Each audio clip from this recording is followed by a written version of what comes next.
Hello everyone, welcome to the fourth video in our UNCRPD series. In this video, we'll discuss Articles 18 to 24 of the Convention. So let's begin. Have you ever filled out a form for school or college, Aadhaar card, passport, or bank account? These documents are official records of our identity and residency. Most of us take our identity documents for granted, but many persons with disabilities around the world have faced difficulties in obtaining basic identity documents. Without these documents, it becomes difficult to access education, healthcare, employment, government schemes, or even travel.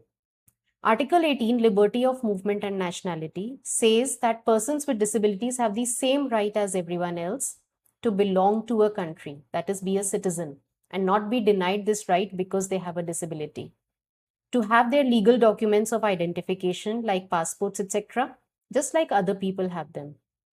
For this, children with disability must be registered immediately after birth, like all other children, as they too have the right to name and nationality or citizenship, and also right to know and be cared for by their parents. It also states that persons with disability must be able to move or travel freely from one country to another or one state to another. They can both leave and enter their own country at their will, like others. In this way, Article 18 highlights two rights: right to nationality and rights of person with disability to move freely within their country and from one country to another. Disability should never become a barrier to identity or citizenship.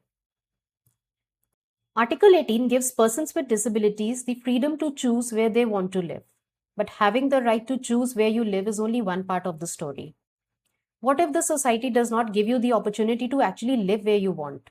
What if you are forced to stay in an institution, care home, or some other segregated setting? Then that freedom is not truly meaningful. This is where Article 19 becomes important. Article 19 takes the idea of freedom a step further. It moves beyond the right to choose a place of residence and focuses on something bigger: the right to live independently and be fully included in the community. Article 19, Living Independently and Being Included in the Community, states that persons with disabilities have equal right to live in the community like everyone else. They must have the right to choose where to live and with whom to live. They must not be forced to live in institutions or special facilities. Instead, they must have access to a range of in-home, residential, and other community support services or personal assistance. In other words, persons with disabilities have a right to full inclusion and participation in the community. To enable this, community services and facilities for general population must be available and responsive to the needs of persons with disabilities. It is important to understand that the aim is to prevent isolation or segregation of a person with disability from the community, and to prevent person with disability from being forced to live in a particular living arrangement like a care center, asylum, or any such institute. Living independently in no way means isolated living. For example, a young woman with cerebral palsy should have the right to live with her family, friends, or independently if she wishes. The focus should be on providing support within the community, not separating people from society. This article reminds us that inclusion means belonging. Persons with disabilities should not merely exist in society, they should be active members of it. Now let's think about how many places we go to in a day: school or college, market, park, workplace, friend's house. Now imagine if every journey required help from someone else. That is the challenge many persons with disabilities face. Article 20 recognizes that mobility is essential for independence. Remember, we talked about liberty of movement in Article 18 too. But there is a difference. Article 18 deals with freedom to go from one state to another or one country to another, that is travel.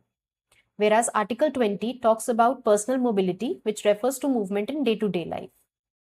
For this, people need two things: personal mobility aids like canes, wheelchairs, rollators, crutches, or other assistive devices, and a barrier-free environment.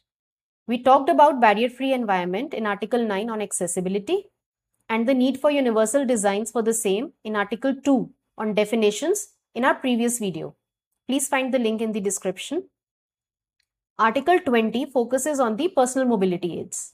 It directs states to take effective measures to ensure personal mobility with the greatest possible independence for persons with disabilities. It also specifies that it should be in a manner and at a time of their choice. That is, persons with disabilities must be able to go from one place to another whenever they want, with the same level of freedom as others. This can be ensured through universal designs of products and services. Persons with disabilities must have access to quality mobility aids, devices, assistive technologies, and forms of live assistance. And these personal mobility aids must be available at affordable cost.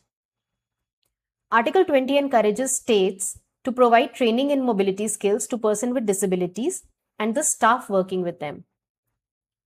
To encourage entities that produce mobility aids, devices, and assistive technologies to take into account all aspects of mobility for persons with disabilities. After all, greater mobility means greater freedom. Now meet Akshay, a 19-year-old college student who is deaf. Whenever teachers gave important announcements in class, everyone else understood them immediately. But Akshay often missed information because there was no sign language interpreter. One day, his college arranged sign language interpretation during lectures and events. Suddenly, Akshay could fully understand what was being taught, ask questions, share his ideas, and participate confidently with his classmates. The problem was never that Akshay had nothing to say. The problem was that information was not accessible to him. Article 21 says that persons with disabilities have the right to seek information, receive information, share information, and express their views and opinions. Importantly, they should be able to communicate using the method that works best for them. And this may include sign language, easy to read formats, communication devices, braille, and AAC, that is augmentative and alternative communication. Article 21 also directs countries to urge the private entities that provide services to general public and also the mass media to provide information in accessible formats for persons with disabilities. Most of us expect our personal information to remain private. We do not want strangers reading our medical reports, messages, or personal details.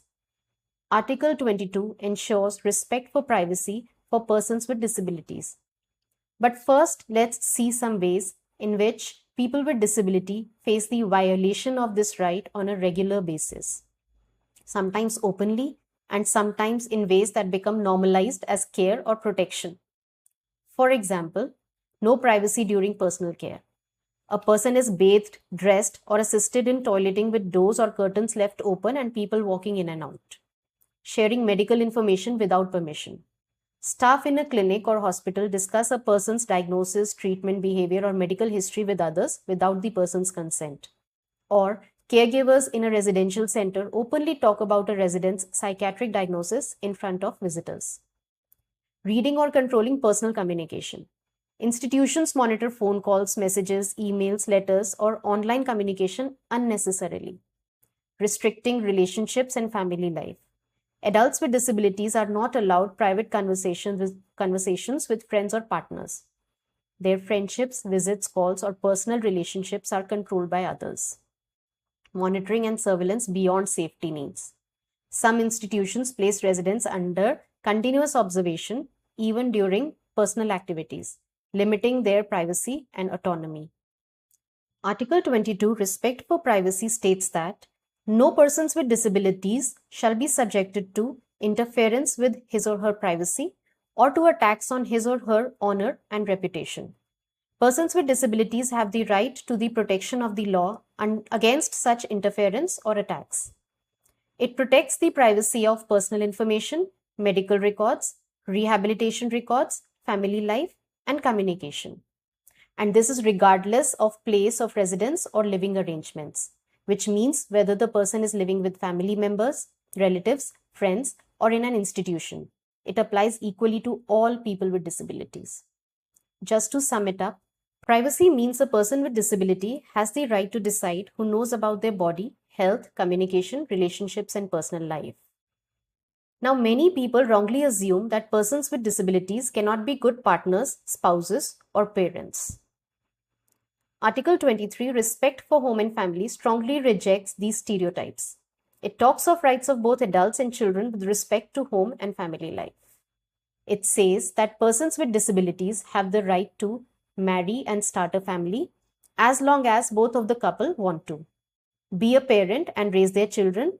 It is they who get to decide whether to have children or not, and if yes, then when and how many is completely their choice. They must be provided access to age-appropriate information to help in family planning. People with disability can become guardians or adopt children. The best interests of the child will be kept in mind. They must receive appropriate support in fulfilling child-rearing responsibilities. Persons with disabilities, including children, have a right to retain their fertility and should, under no circumstance, be sterilized forcefully or without their consent.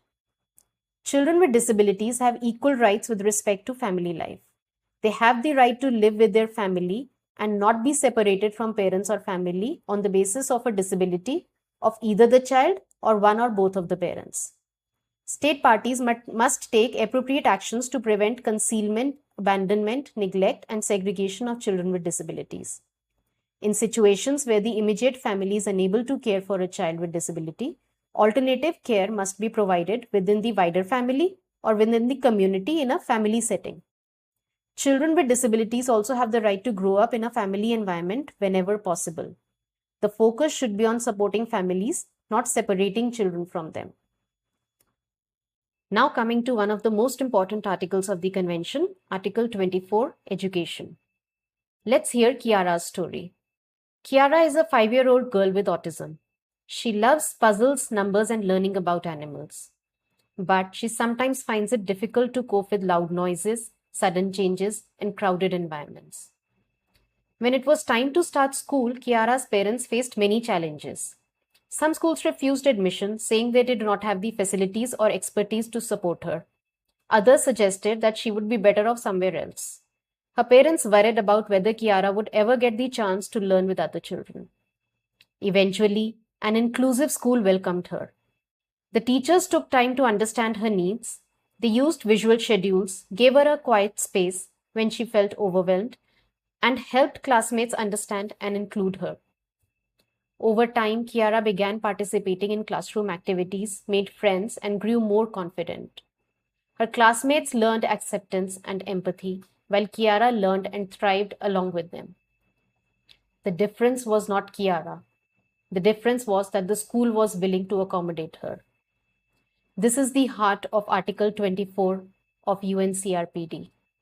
Education is a right, not a privilege. Every person, child, or adult has the right to learn and must be provided with equal opportunities for the same in an inclusive environment. Article 24 Education recognizes that persons with disability have an equal right to education without discrimination. They have a right to inclusive and quality education in the communities in which they live. Inclusive education means that people with and without disabilities learn together in the same schools and classrooms while receiving the support they need. Children with disability have the right to free and compulsory primary education and also secondary education. They must also have access to general tertiary education, vocational training, adult education, and lifelong learning. The aim of education should be full development of human potential, including personality, talents, creativity, mental and physical abilities, promoting sense of dignity and self-worth, enabling persons with disabilities to participate effectively in a free society, and strengthening of respect for human rights, fundamental freedoms, and human diversity. To enable this, state parties must promote inclusive education system at all levels. That is, persons with disabilities must not be excluded from the general education system, and also promote lifelong learning. Reasonable accommodations are provided everywhere. For example, a student with dyslexia may need extra time during exams, or a child with autism may need certain classroom supports. Effective individualized support is provided to maximize academic and social development of the person. Education of persons, and in particular children, must be delivered in the most appropriate languages and modes and means of communication like Braille, AAC, sign language, and along with this, learning of orientation and mobility skills must also be facilitated. State parties must employ teachers, including teachers with disabilities, who are qualified in sign language or Braille, and to train professionals and staff who work at all levels of education. Article 24 reminds us that education opens doors to opportunity, independence, employment, and participation in society. When education becomes inclusive, society becomes inclusive. If you learned something from this video, please like, share, subscribe, and share your views in the comment section. Thank you.